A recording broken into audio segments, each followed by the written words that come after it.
Salut tout le monde, c'est Jojo, je suis très content de vous retrouver dans cette nouvelle vidéo de comparaison où là on va faire un grand fight entre l'iPhone XS, l'iPhone XS Max vs le Galaxy S10 Plus, Galaxy S10.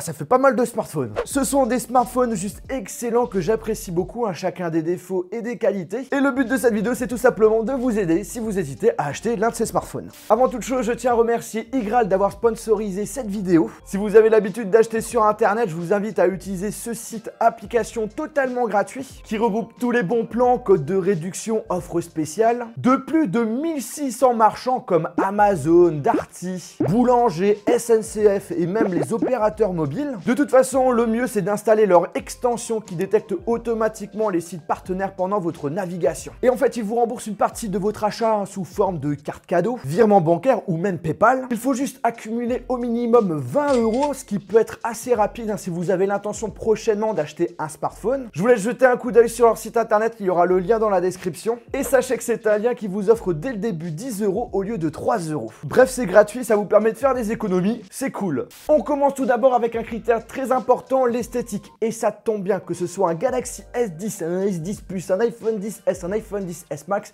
ils sont tous magnifiques. Ils sont tous les deux équipés d'un dos en verre de super bonne qualité. On a une excellente prise en main pour les deux. Par contre, là où il y a un gros changement, c'est quand on les a en main, c'est au niveau du poids. L'iPhone est beaucoup plus lourd que justement le smartphone de chez Samsung. Niveau couleur, pour chacun, on a du blanc et du noir. Puis ensuite, pour la série S10, on a du vert. Alors que chez Apple, on aura une couleur gold en plus. Alors là, c'est très difficile de dire, voilà, l'un est plus beau que l'autre. C'est vraiment un avis hyper personnel. Moi, de mon côté, je dirais que je préfère le design de chez Apple, mais la couleur verte chez Samsung est juste magnifique. On passe ensuite, et ça, il a une sacrée différence, c'est l'écran. Au niveau de la taille, l'iPhone XS, on a 5,8 pouces, l'iPhone XS Max 6,5 pouces, ensuite le Galaxy S10 6,1 pouces et le Galaxy S10 Plus 6,4 pouces. Au niveau de la définition sur les deux iPhones, c'est du Full HD+, et sur le Galaxy S10, sur les deux, c'est du Quad HD+. Ensuite, en ce qui concerne les technos sur l'iPhone, c'est de l'OLED avec HDR, et pour le Galaxy S10 et S10 Plus, c'est de l'AMOLED avec HDR10+. Même si l'iPhone XS propose une très bonne qualité d'image, le gros gagnant, c'est nettement le Galaxy S10. Déjà, on a beaucoup moins de bords, c'est bien plus contrasté et on a une luminosité juste abusée. Je préfère mais largement l'écran du Galaxy S10 qui met une grosse claque à l'iPhone XS. Par contre, c'est juste dommage qu'au niveau de la définition du Galaxy S10 et S10 Plus, c'est plutôt un critère marketing parce que quand on utilise l'appareil, eh bien la définition se met de base en Full HD+. Bien entendu, heureusement, on peut passer du Full HD+, au Quad HD+, il suffit d'aller dans les réglages, affichage et ensuite résolution d'écran et là, bim, Quad HD+, appliqué, et puis voilà, le tour est joué. Mais voilà, Samsung a décidé de mettre du Full HD+ de base dessus, justement pour éviter de perdre trop en batterie. Mais c'est quand même dommage que de base, on peut pas utiliser à 100% les performances de l'écran. Par contre, le seul truc qui me chipponne chez Samsung, c'est au niveau de la courbure sur le côté droit et gauche de l'écran, qui est ok, moins prononcé que le Galaxy S9, heureusement. Mais voilà, ça n'a pas vraiment d'utilité, j'aurais préféré avoir vraiment quelque chose de plutôt plat. Chez Apple, on a une encoche, chez Samsung, on a ce qu'on appelle une bulle. Et c'est vrai que quand on joue ou quand on regarde par exemple une vidéo en plein écran, eh bien voilà, cette encoche prend quand même pas mal de place et du coup on perd en détail. Alors que chez Samsung, déjà, bim, moins de bords. Et quand tu prends ton appareil en horizontal, franchement, en réalité, c'est pas si gênant que ça. Niveau sécurité, on a le classique, le code, également la sécurité faciale. Cependant, chez Apple, avec son Face ID, on a une sécurité 3D, alors que chez Samsung, c'est du 2D. Et ça change tout. On va faire justement un petit exemple, je vais me prendre en photo. Voilà, parfait. On va voir si Face ID arrive à détecter mon visage. On voit que justement, ça ne marche pas. Et là, si je mets mon visage, voilà, c'est déverrouillé. Et là, maintenant, on va faire avec un Galaxy S10 ou S10 Plus, c'est pareil. Ah, c'est abusé. Je recommence. Voilà, tout ça pour vous dire que la sécurité faciale, c'est pas trop ça chez Samsung. Avant, avec le capteur d'iris, c'était pas mal, mais le souci, c'est qu'ils l'ont enlevé sur le S10. Mais heureusement, on a une autre sécurité qu'on n'a pas chez Apple. On a un capteur d'empreinte digitale sous l'écran, c'est-à-dire qu'on peut déverrouiller son appareil juste avec son doigt. Petit exemple. Voilà. Par contre, par rapport à d'autres smartphones qui proposent un petit peu le même type de sécurité comme le Mi 9 ou encore le OnePlus 6T, eh bien là, je le trouve lent. À chaque fois, il faut appuyer souvent fort. Bref, je suis pas totalement convaincu aujourd'hui. Après, j'ai vu qu'il y a pas mal d'utilisateurs qui ont râlé à ce niveau-là et Samsung va proposer une mise à jour. Mais en tout cas, aujourd'hui, niveau sécurité, c'est pas trop ça chez Samsung. Moi, personnellement, je préfère l'iPhone XS avec son Face ID. Alors là, je pense que c'est le deuxième, voire le premier critère le plus important quand on achète un téléphone aujourd'hui, c'est l'appareil photo. Et très bon point, ils sont tous les quatre excellents, mais ce qu'il faut savoir, c'est qu'en ce qui concerne les résultats, il y a quand même pas mal de différences, tout simplement parce que le traitement logiciel est différent chez Apple par rapport à Samsung. L'iPhone XS et l'iPhone XS Max, ils ont tous les deux à l'arrière un double objectif. Un objectif normal de 12 mégapixels avec ouverture 1.8 et un téléobjectif de 12 mégapixels avec ouverture 2.4. Et pour la caméra frontale, ils ont tous les deux 7 mégapixels avec ouverture 2.2. Pour le Galaxy S10 et S10 Plus, c'est un triple objectif pour les deux. On a un objectif 12 mégapixels avec le zoom optique x2 avec ouverture 2.4. Un objectif normal de 12 mégapixels avec ouverture variable 1.5 jusqu'à 2.4.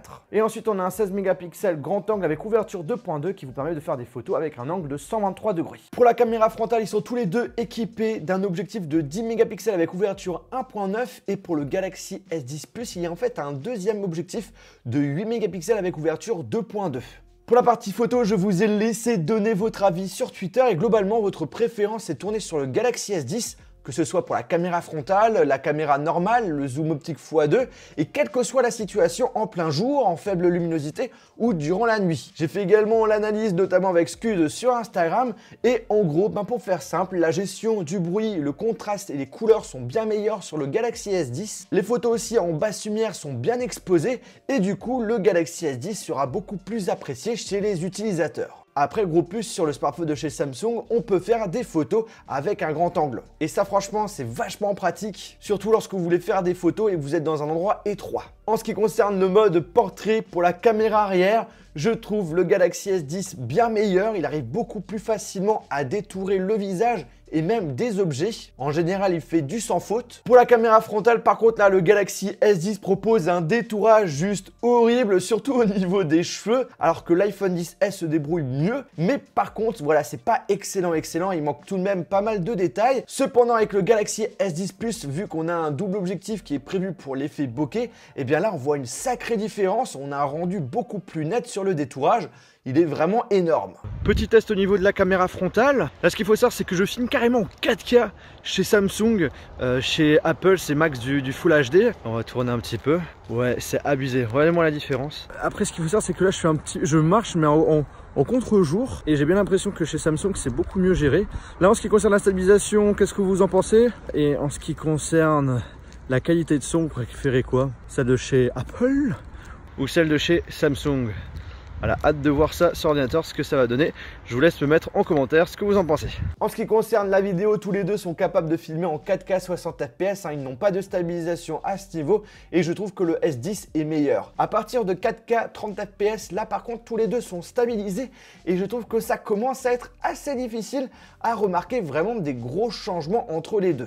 Selon moi, niveau couleur en vidéo, le rendu est un peu plus naturel sur l'iPhone et plus saturé chez Samsung. En tout cas, n'hésitez pas à donner votre préférence en commentaire. Globalement, le Galaxy S10 remporte tout. Il faut savoir que l'iPhone, ces dernières années, ils sont loin d'être dans le top en ce qui concerne la qualité photo. Après, bien entendu, je dis pas que la qualité photo sur un iPhone XS, iPhone XS Max, c'est vraiment très moche. C'est mais très loin d'être mauvais. Le résultat est vachement bon, mais les concurrents proposent mieux. Pour ceux qui utilisent souvent Instagram, je vous ai fait plusieurs tests justement en ce qui concerne les stories pour voir qui propose les meilleures stories. Quand on utilise directement l'application Instagram pour faire une photo ou une vidéo, eh bien l'iPhone est beaucoup plus apprécié. Cependant, lorsqu'on enregistre en vidéo directement sur l'appareil photo du smartphone, eh bien là, le Galaxy S10 et l'iPhone XS, c'est un petit peu kiff-kiff, mais il y a quand même beaucoup plus de personnes qui apprécient la qualité du S10. Ah, aussi, personne en parle et je trouve ça vachement intéressant, surtout qu'on est de plus en plus à utiliser Instagram. D'ailleurs, si vous utilisez Instagram, n'oubliez surtout pas de me suivre, c'est MR Monsieur Jojol 67, il y aura le lien dans la description. J'ai pas mal de photos assez sympathiques pratique. Enfin, j'essaye de vous faire des photos assez cool. J'essaye d'être assez actif sur ce réseau social que j'apprécie beaucoup. Donc du coup, il y a pas mal de contenu. Bref, vous verrez ça. Et en fait, dans l'application appareil photo, vous avez la petite catégorie Instagram et qui vous permet, hop là, je fais ma petite story, tcha tcha tcha tcha tcha. Et en fait, il va tout simplement ouvrir directement Instagram pour que je puisse poster ma... Tais-toi, pour que je puisse poster directement ma story. Et en faisant ça, vous proposez des stories de meilleure qualité. Niveau performance, caractéristiques, on n'a pas du tout la même chose sur ces smartphones. Chez Apple, on a le processeur A12 6 cœurs cadencé à 2,5 GHz et 4 Go de RAM, alors que le Galaxy S10 et S10 Plus, on a le Exynos 9820 8 cœurs. Vous avez 4 cœurs cadencés à 1,95 GHz, 2 cœurs à 2,31 GHz et 2 cœurs à 2,73 GHz. Couilles, frère. Et à partir de 6 Go de RAM, et ça peut monter jusqu'à 12 Go de RAM. Alors à première vue, en voyant ces chiffres, on a l'impression que voilà, le Galaxy S10 est beaucoup plus performant que chez Apple. Bien en réalité, non, parce que l'OS c'est aussi très important et chez Apple c'est énormément bien optimisé. Et en faisant des petites comparaisons en ce qui concerne les benchmarks, on remarque qu'en ce qui concerne le score, c'est un petit peu kiff-kiff, c'est un peu pareil. Mais après voilà, c'est des chiffres, ça veut vraiment rien dire. En utilisation, franchement, ils sont tous les deux vraiment rapides, très puissants. Il n'y a aucun souci pour lancer les derniers gros jeux du moment, pour lancer des applications gourmandes. Bref, ne vous faites pas de soucis en ce qui concerne les performances sur ces deux smartphones. En ce qui concerne l'OS, c'est là où il y a vraiment des gros changements. Apple, c'est iOS. Chez Samsung, c'est de l'Android. C'est vrai que si tu es habitué à l'univers Apple, que tu as un Mac, une Apple Watch, un HomePod, etc., c'est vrai que voilà, c'est quand même très difficile d'aller chez la concurrence, mais voilà, c'est pas impossible. Là, c'est vraiment un avis personnel, mais moi, de mon côté, je préfère rester chez Apple tout simplement parce que les applications sont beaucoup plus optimisées. Et sachant que voilà, j'utilise beaucoup les réseaux sociaux pour la chaîne YouTube, c'est pour ça que je suis quand même encore chez Apple. Par contre, au niveau de l'OS chez Samsung, voilà, il y a énormément de personnalisation qui est possible. On peut installer des thèmes, mettre des widgets, personnaliser donc du coup son bureau. Tu peux installer des launchers qui modifient mais carrément la partie visuelle. En tout cas, ce qu'il faut savoir, c'est que l'interface chez Samsung est beaucoup mieux qu'avant. Je trouve ça plus élégant, plus épuré, c'est bien plus intuitif. Chez Apple, voilà, l'OS, il n'y a rien à dire, c'est également très intuitif.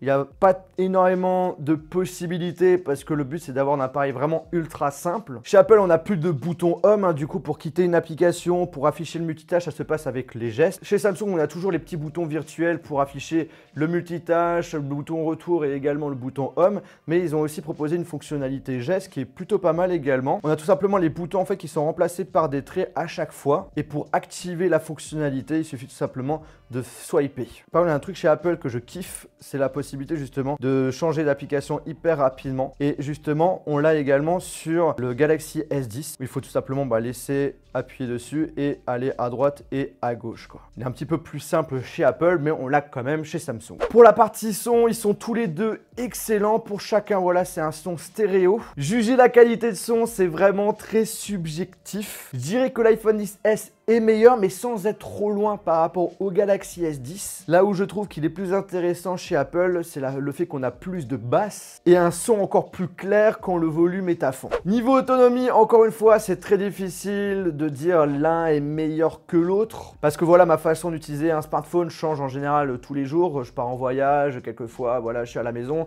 Là, ces temps-ci, j'étais beaucoup à la maison, donc du coup, c'est difficile de dire l'un est meilleur que l'autre. Pour l'instant, chaque téléphone m'a tenu la journée, donc ça, c'est plutôt cool. Par contre, sachez que d'ici quelques semaines, je vais sortir une grosse vidéo où justement, je vais comparer l'autonomie des derniers smartphones du moment, et là, justement, ça sera plus intéressant. En ce qui concerne d'autres différences, on va pas se le cacher, le Galaxy S10 a quand même beaucoup plus de choses que chez Apple. Déjà, voilà, on a la prise mini jack pour pouvoir utiliser nos anciens appareils filaires. On ne l'a pas chez Apple. On a la possibilité chez Samsung de rajouter de la mémoire avec une carte micro SD. Là, on ne l'a pas. La recharge sans fil est rapide chez Samsung alors que ce n'est pas le cas chez Apple. Gros truc qu'on n'a pas chez Apple, et ça, franchement, depuis que je l'utilise, c'est juste génial. On a la recharge sans fil inversée. C'est-à-dire que vous pouvez, avec votre smartphone de chez Samsung, recharger d'autres appareils en sans fil. Comment ça se passe? On va tout simplement dans la partie raccourci rapide, on appuie sur Wireless Power Share et après tu poses ton téléphone, ton accessoire avec recharge sans fil et ça se recharge. Franchement, c'est hyper pratique. Après, tous les deux sont certifiés IP67 IP68,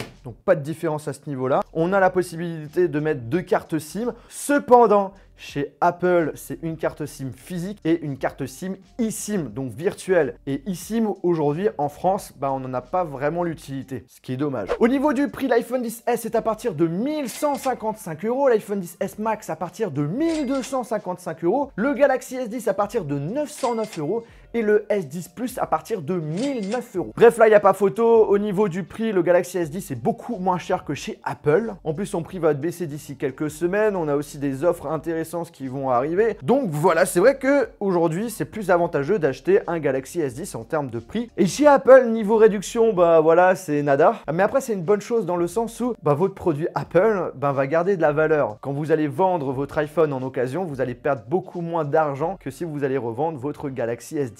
Bref, maintenant, lequel choisir? Je pense quand même qu'avec tout ce que je vous ai dit en vidéo, ça va vous permettre de vous aider à choisir l'un d'entre eux. C'est vrai qu'on a l'impression globalement que le Galaxy S10 est meilleur que l'iPhone XS. Mais après, voilà, chaque smartphone correspond à des besoins spécifiques. Du coup, il y aura des personnes qui peuvent préférer l'iPhone, justement, au S10. Et moi, pour mon utilisation personnelle, je préfère un iPhone XS Max. Même si le Galaxy S10 Plus est un très bon téléphone et qu'il est meilleur sur pas mal de points par rapport à Apple. Mais bon voilà, tant que je suis YouTuber et qu'il n'y a pas d'optimisation sur les réseaux sociaux chez Android, je vais rester chez Apple. Bref les amis, cette vidéo touche à sa fin, j'espère vraiment que ça vous a intéressé. Si c'est le cas, je vous invite à lâcher un gros pouce bleu. N'hésitez pas à me dire en commentaire votre préférence, vous êtes plutôt team Apple ou team Samsung. Sur ce, on se retrouve dans une prochaine vidéo. Salut!